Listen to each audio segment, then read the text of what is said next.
I don't know if you guys are ready for this trip down memory lane. I don't know if I'm ready for this trip down memory lane. Hello, welcome back. I am making a video different from the last few that I've made regarding my eyes and my surgery. I wanted to touch on this topic for a number of reasons. One, I just wanted to share it. Two, I wanted to kind of put an emphasis on how serious diabetes can be and the complications and the things that could happen.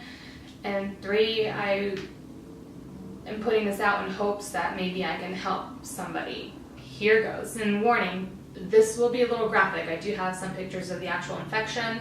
I have pictures of the toe after with like fresh stitches in it. So it's a little graphic. Oh, and there's a video of a PICC line being taken out, which if you don't know what a PICC line is, I'll go through that too. So let's go. This is going to be basically the story of both of my amputations. They were two of my toes, nothing huge. Luckily, it wasn't anything more than that. December 2016, I started working a new job. The specific shoes that I was wearing were very uncomfortable.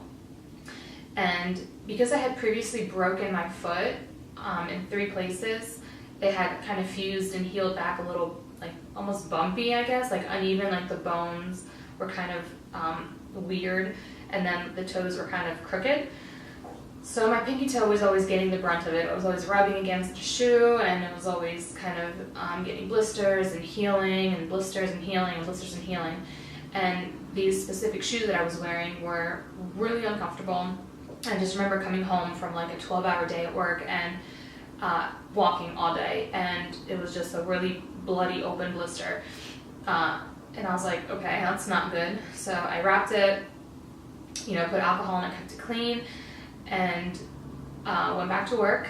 Thought nothing of it. It got worse, and I could tell it got worse, but it didn't feel like it was anything serious. Now here's the number one problem that, with diabetes leads to amputations, is that I and many others have neuropathy, which means that you have no feeling in certain extremities. Now, I have all the feeling in my fingers. I can feel hot, cold, pain, everything. My toes, I can't really feel hot or cold or pain. I could have a blister and not feel it at all. So basically from like the middle of my foot, like the arch, up into the toes, it's not. So it didn't hurt, and for a lot of things, a red flag for us is pain, right? So I was like, it doesn't hurt, I can still walk on it. So I went back to work, and I believe I worked a total of 6 or 7 days on it. And by day 7, I remember waking up in the morning. I mean, it was it looked black, but it almost looked like the type of black where it's just really dry blood. So I couldn't tell how deep the blister was, but it was definitely open. And when I show you the picture, you're going to be like, wow, that's terrible. How do you not know there is something wrong? And I agree with you. I don't know. Stupidity and being naive and prideful, and I have no idea, being scared that I couldn't go out on a leave with a brand new job. I was working 3 weeks, and I went to work, and my foot was halfway, like to the half of my foot was red and swollen. The toe was like 3 times its size. It was, now I know, gangrene. And, I wrapped it, and it was like seeping through the bandages. And like I went into work, and I had to buy like bigger shoes because my foot was so swollen. I was really stupid. Anyway, and I went into work, and I felt so sick. I had all, and everyone describes it, flu-like symptoms. I had flu-like symptoms. I was just so tired and weak, and I was shivering, and I had fever, and everything hurt. My whole body hurt, and I was limping. At this point, my foot hurt, like I could feel the pain. So I went into work. I worked about 3 hours, and I just said to my manager, I was like, I have to go home. I'm so sorry. I feel horrible. And he was like, yeah, you actually don't look that good. I had dark circles. I looked pale. I was like sweating. So I went home and I took a shower and I was like, you know what, I'm gonna lay down, I'm gonna take some medicine and hopefully it'll pass. And something told me not to lay down and go to bed. And I was so tired, but I got in the car and I went to urgent care, and the second she saw my foot, she said, I will not treat you. You need to go to the emergency room immediately. She said, I can see the bone in your pinky. And I just kind of remember feeling like I was underwater, like, you know, like when you kind of, people are talking and you're just not there, and I remember just thinking, am I gonna live? So she, you know, was like, you need to go, and I called my boyfriend and I was like, hey, I need to go to the hospital. Like, I was, for some reason, really calm about it, and he took me into the hospital. This was January 6th. We went to the emergency room, waited maybe 40 minutes, and they took me back right away. I had all of the basically symptoms of sepsis, which is when the infection actually comes into your blood and just is being pumped throughout your whole body, and then it does very quickly, it's fatal. They, you know, put me on antibiotics. I can't even remember all the names. I mean, it was, you know how in the beginning when before they take a culture, before they take a swab with the infection, they put you on like a bunch of different medicines. So they put me on just different variants of antibiotics. So at first I was on, I think, Levaquin, and then I was on vancomycin like right after. So they would do one bag, an IV, change it to the next one, change it to the next one, probably 6 or 7 different antibiotics that are geared towards different infections. So like staph, MRSA, you know, whatever it was. It ended up being a staph infection that tunneled through the bone. So their main goal for the night was just to keep me, you know, put the antibiotics in my body, keep me from getting septic, from becoming septic and dying. So I just remember laying in the emergency room, and my boyfriend was just with me. He like laid in the bed behind me, and you know, I want to make a video where I don't cry. And he lay with me all night, and in the morning they took me to a regular room. I waited 2 days. They did an MRI. That came back. So the x-ray came back with no infection in the bone, which that goes to show you, second thing, x-rays don't always show the infection in the bone. So the x-ray showed no bone infection. The MRI showed an infection through the whole bone. So the doctor, who's now is my podiatrist and has been my surgeon, came in and he looked at it, and you know, he just kind of, he debrided it, which means they go in and they kind of clean out all of the like dead skin and all the, basically everything that's dead, they clean it out. And you know, he looked at it and he could feel it. He said the bone is already soft. The infection had already eaten through the entire bone. The bone was soft. So he said, unfortunately, we can't save the toe. And so I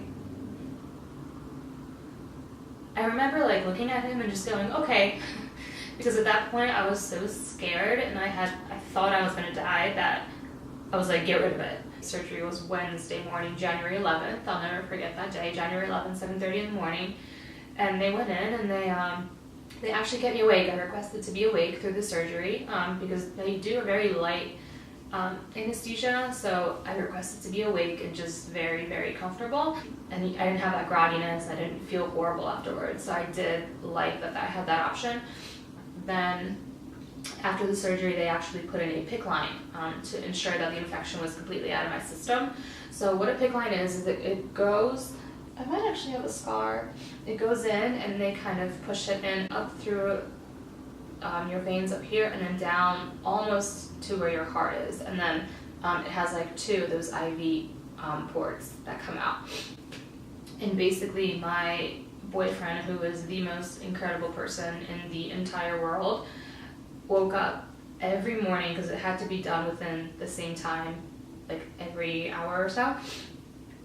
Once I got released out of the hospital, which was day 10, he woke up with me every morning at 7 or 7:30, and we did 6 syringes into the ports every morning for 6 weeks. And I had a nurse come to my house every week for 6 weeks. She would pull the blood, she would change the dressing, and yeah, you know, it was a horrible antibiotic. It made me very sick. It made me very tired. I couldn't sit down without falling asleep. And then the last week 6, I went to see the infectious disease doctor. He said that everything came back great. My white blood cell count was perfect. So the nurse came in the next day and took out the PICC line. So I'm going to insert that video here. It's not very gruesome. It's just kind of weird when you're looking at it because they basically just take off the bandaging and they pull out the PICC line. And I think it was like 32 centimeters, so you just pull it out. But I think it's a really cool video.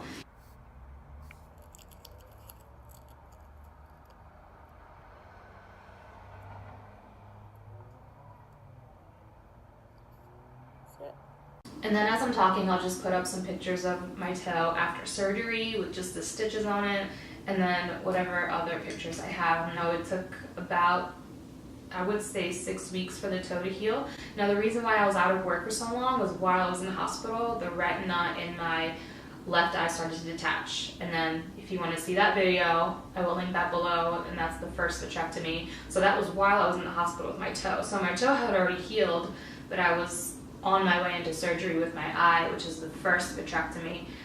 I guess luckily, if you're looking for a bright side, here it is. I was able to stay on the same leave and have, my eyes taken care of as well. Everything was great, except after a little bit, after going back to work, my toes kind of started shifting. So the second toe in from my big toe started rubbing and created almost like this little crater of a blister. And I was able to really be careful with it because of what I had just gone through, and wrap it and keep it clean. But the only thing is it would heal and then it would open and heal and open for like a year. And eventually it got kind of bad around Christmas last year. And I went to the doctor and, we looked at it and he said, we both decided that it was infected, but it wasn't bad. So he just put me on like a over-the-counter medicine, and it cleared out the infection. It healed really, really well, and I kept it wrapped. And I went home to New Jersey for Christmas. I came back. I went in to see him, and the infection had come back full-blown. So he said, "I'm going to send you in for an MRI." Came back positive for infection in the bone, in the metacarpal, and actually touching the metatarsal, which is the first bone in your actual foot. So he, before going into surgery to remove the second toe, he said, "I don't know how much of your foot, we'll have to go deep down and how much it will have to remove," which that scared me more than anything else because I didn't want to lose a big part of my foot. So we went in 2 days after that. And I really felt depressed after this surgery, which was January 2018. Yeah, this year. Same day, January 11th, 7:30 in the morning. Same exact day, same surgery, same time. So yeah, we went in literally 2 days later and removed the second toe. And, luckily didn't have to remove it. I guess he just shaved a little bit off the metatarsal, the bone in the foot. The infection had not spread very far. So yeah, same thing. Luckily I wasn't in the hospital this time. No PICC line was necessary. I was on antibiotics orally for about a month. And the infection was gone. So it was not as serious as the first one. The toe was not black. It was just a little swollen and red. That's why it just was crazy to me that this infection came back and all of a sudden we had to take off the second toe. But I now finally check my feet every night. I look at my foot. The second I take off my sock after work, I look at my foot, and it's so important to really do that. And as a diabetic, as a type 1, I never took care of myself, and it's just insane, the things that have to happen in order for you to turn your life around, but at the same time, you're so grateful that they did happen because you're able to make that change. Sometimes you need a really hard slap in the face, and I just check every day. Anytime there's any little cut, anything, I bandage it, I go to the doctor. I still have one more surgery to do. They're actually going to reconstruct the bone and shave off some bone and kind of make my foot even again, because with all these changes, it's gotten kind of crazy. It's hard to fit it into flats or nice shoes or anything like that. So, but luckily, here we are. We are alive. We are well. We have cheated death. That was a crazy time in my life, and I cannot thank my family and my boyfriend enough. My family couldn't be at the hospital with me because they're across the country, but my boyfriend before work, after work, all night. He was in the hospital with me, next to me, the entire time. I don't think he knows how much it means to me. I can't imagine being in his shoes and having someone I love be that sick and in the hospital and hoping, you know, they're okay and they get out okay. And it was just crazy. It was absolutely crazy. Take care of yourselves. Whether you're diabetic or whether you have neuropathy or, you know, it doesn't matter. It could happen if you get a bad enough infection. So you just need to take care of our bodies inside and out. I always say outside depends on the inside. So I've actually never said that. That's the first time I said it. Within a week or so, the stitches were out and, you know, healed over completely fine. And now I just have 2 little spaces where toes should have been. It's a huge insecurity of mine. I don't like to show it, and I won't show it in this video.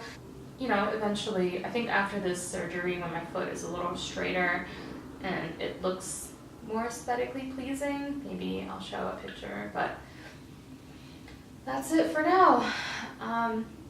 Leave me questions. Oh, you know what? I want to do a Q&A. Let's do a Q&A. Leave me any questions below, from my age, my favorite color, where do I live, you know, to any surgery questions, any diabetes related, life related, anything you guys want to know.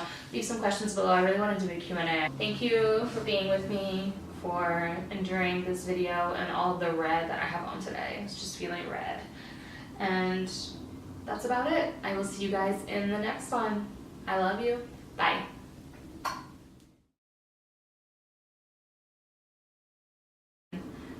You know, actually, let me go back. So they didn't tell me they couldn't save the foot, or the, oh my god, the toe. I don't know if you guys are ready for this trip down memory lane.